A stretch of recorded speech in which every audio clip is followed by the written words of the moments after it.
समय, लोग, नियत, सोच और चेहरे बदलते हैं, दृष्टि भी बदलती है, पर घटनाएं नहीं बदलती। वो स्वयं को बार बार दोहराती हैं और वो एक ही समय में बाहर भी घटती हैं और भीतर भी। मैं संसार की उन सभी घटित घटनाओं का साक्षी हूं। मैं वो आंख हूं जो सब कुछ देखती है, अपलक, क्योंकि मैं आकाश हूं। मैं आपको महाभारत की फिर वही कहानी सुनाने आया हूं, जिसमें कहीं हम युधिष्ठिर की तरह हारे हुए खिलाड़ी हैं, तो कहीं शकुनी की तरह चौसर के चतुर, कहीं दुर्योधन की तरह बिगड़ैल कुमार हैं, तो कहीं भीम की तरह बेबस महाबली। ये बात और है कि जीवन के इस खेल में कोई जीतने के लिए बार बार हारता है। हैरानी की बात है ना, मैं भी हैरान हूं। लेकिन शकुनी का खेल भी कुछ ऐसा ही था कि वो बार बार हार रहा था।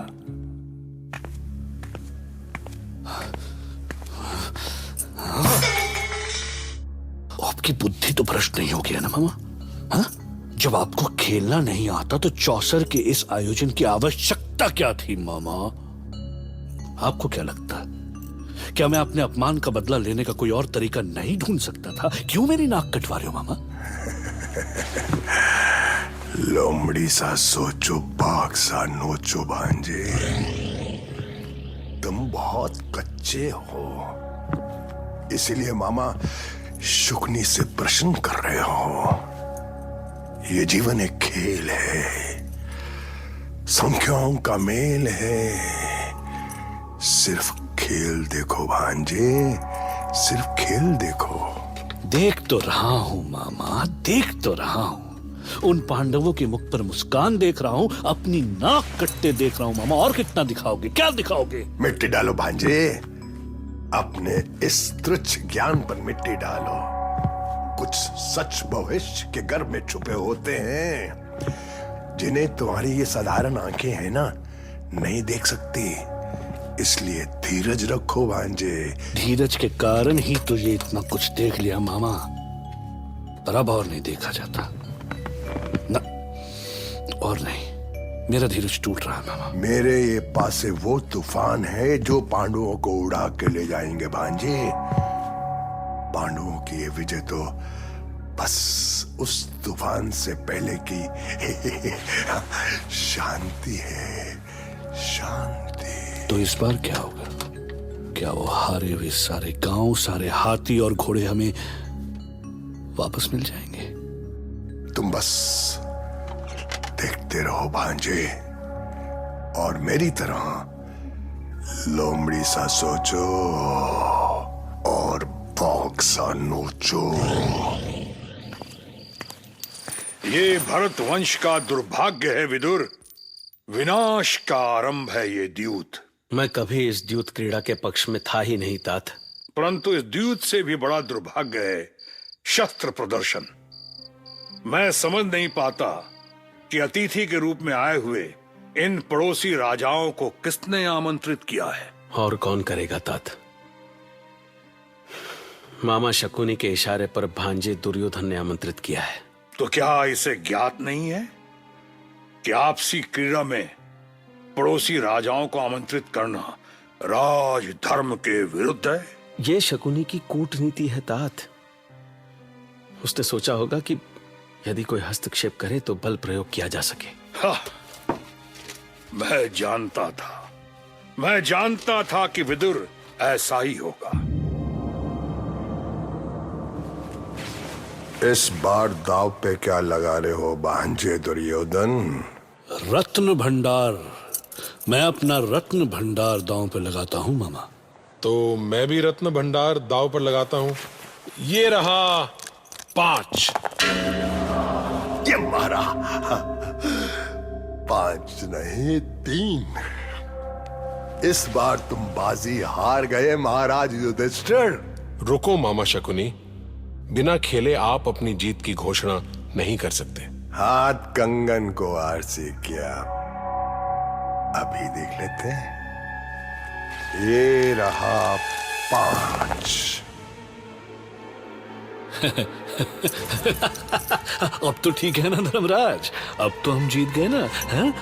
या अब भी कोई शंका बाकी है? तो ठीक है मामा, अब मैं अपना संपूर्ण स्वर्ण और आभूषण दांव पर लगाता हूं। और तुम बोलो मेरे प्यारे भांजे। अब भ्राता युधिष्ठिर की बराबरी तो मैं नहीं कर सकता, पर फिर भी मैं भी अपने स्वर्ण और आभूषण दांव पे लगाता हूं, क्योंकि खेल तो बराबरी का होना चाहिए। इसके लिए ये रहा 7। महाराज युधिष्ठिर, देखो देखो देखो, आ गया है 7। तुम्हारी फिर से होगी है मात। महारानी, महारानी द्रौपदी। क्या हुआ निहारिका? क्या मेरी आशंका सच हुई? हाँ, महाराज युधिष्ठिर ने तो 2 ही दावों में इंद्रप्रस्थ को दरिद्र बना दिया।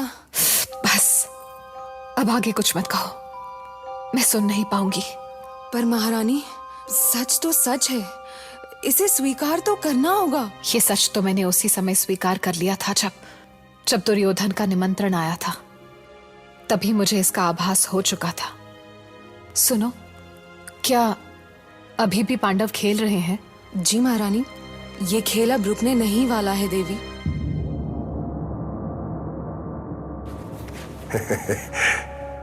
युधिष्ठिर, और कुछ है दांव पे लगाने के लिए? मैं अपनी सेना, दास दासियां, अन्न भंडार और इंद्रप्रस्थ दांव पर लगाता हूं। वाह वाह भैया युधिष्ठिर, वाह, ये हुई ना बात। तो मैं भी दांव पर लगाता हूं। पासे फेंकी मामा, पासे फेंकी। चलो फेंका और समझो के जीता। 3। लो आ गया 3। भांजे तुम हुए धनवान और युधिष्ठिर हुआ दीन। वाह मामा, वाह।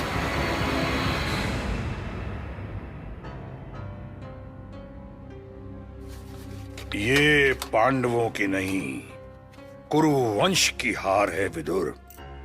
उस कुरुवंश की जिसे मैंने वट वृक्ष की तरह अपने रक्त से सींचा है, और मैं अपने जीते जी कुरुवंश की पराजय कभी नहीं देख सकता। तो रुकवाइए इस द्यूत को। यह द्यूत रुकवाया जा सकता है तात? नहीं विदुर, नहीं, अब कुछ नहीं हो सकता। इस स्थिति में दुर्योधन और शकुनी को रोकने की कोशिश भी की गई तो ये सभागृह युद्ध का मैदान बन जाएगा। आप उन्हें यह द्यूत क्रीड़ा रोकने का आदेश तो दीजिए तात। संभव है हस्तिनापुर की प्रतिष्ठा बच जाए। क्या बचाने की कोशिश करूं विदुर? युधिष्ठिर अपनी सेना तक हार चुके हैं। अब तो बस स्वयं को दांव पे लगाना शेष है, और विवशता ये है कि शकुनी की चालों में फंसे युधिष्ठिर ऐसा करने से भी पीछे नहीं हटेंगे।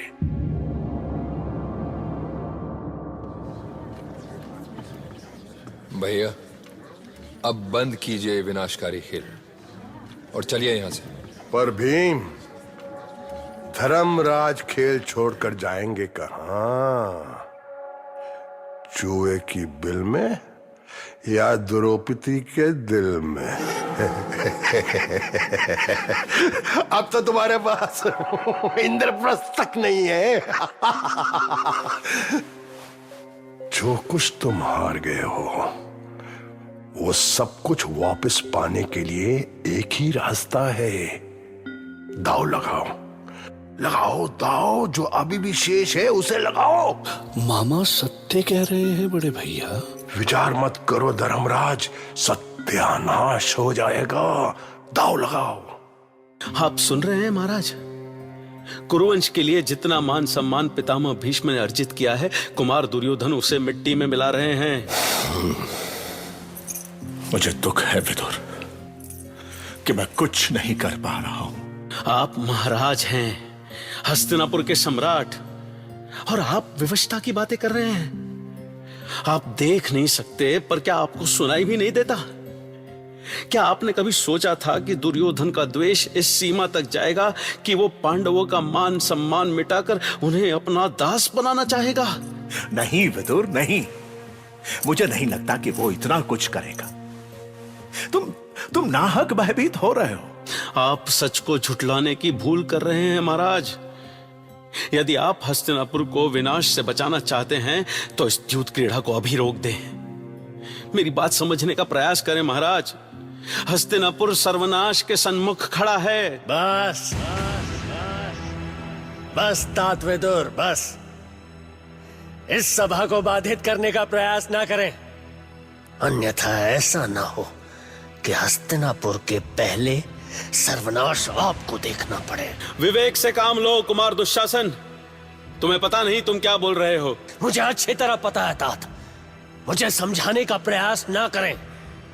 क्या आपको लगता है कि हम आपकी भावनाएं नहीं समझ रहे हैं? आप इन्हें कुछ बोलते क्यों नहीं महाराज? चुप रहिए तात विदुर, चुप रहिए, वरना मेरी तलवार आपके रक्त से अपनी प्यास बुझाएगी। इस सभा की मर्यादा भंग कर रहे हैं आप तात। शांत हो जाइए। शांत हो जाइए, सब लोग शांत हो जाइए। इन्हें जीतने का मौका भी तो देना चाहिए ना।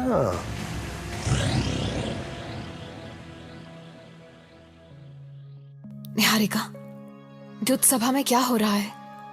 कोई सूचना? मैं तो इस स्थिति में वहां जा भी नहीं सकती। वहां जो हो रहा है मुझ में उसे बताने का साहस नहीं है देवी। क्या हुआ? कोई अनहोनी तो नहीं हुई ना निहारिका?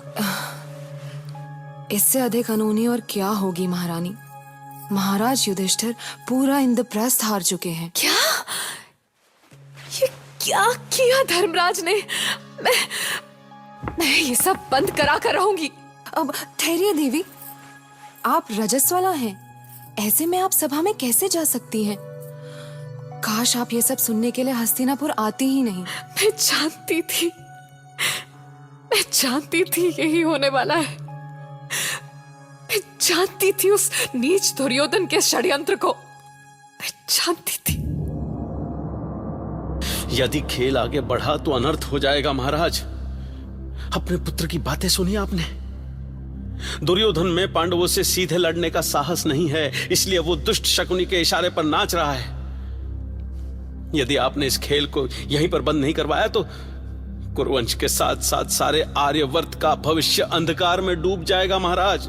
तात विदुर जो कर रहे हैं पिताश्री, उसके लिए यदि मैं उन्हें काल के मुख में भी भेज दूं ना, तो मुझे दोष मत दीजिएगा। ऐसा ना कहो पुत्र।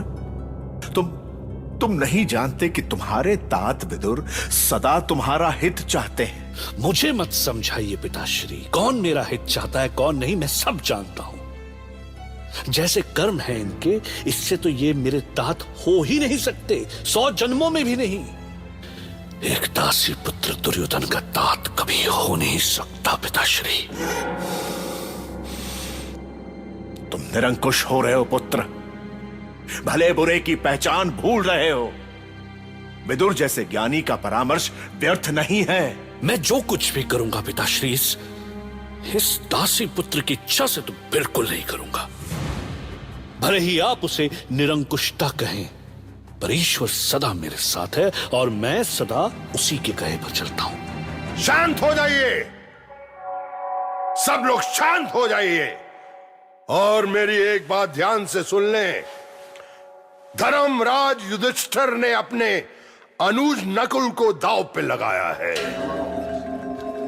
यदि जीत गए उन्हें अपना स्वर्ण और अन्न भंडार वापस मिल जाएगा, और नहीं तो नकुल हमारे सेवक होंगे।